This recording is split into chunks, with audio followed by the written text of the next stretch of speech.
اللي قدامكم في الصورة ده اسمه محمود إيهاب الساكت.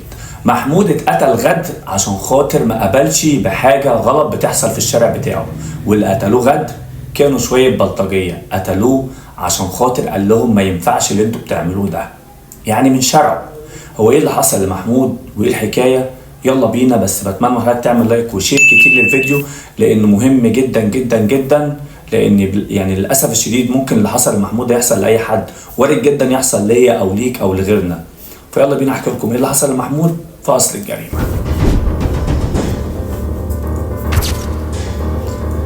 محمود من محافظة الغربية وتحديدا من المحلة الكبرى من منطقة اسمها محلة البرج. محمود المفروض كانت فيه الشهور اللي جاية ديت خلاص كان هيبقى فرح وهيبقى عريس. اتغدر بيه وهو نازل من بيتهم، المفروض ان هو معدي كده من الشارع، في اشاعتين في الموضوع، ولو حتى اشاعة من الاتنين غلط او التانية صح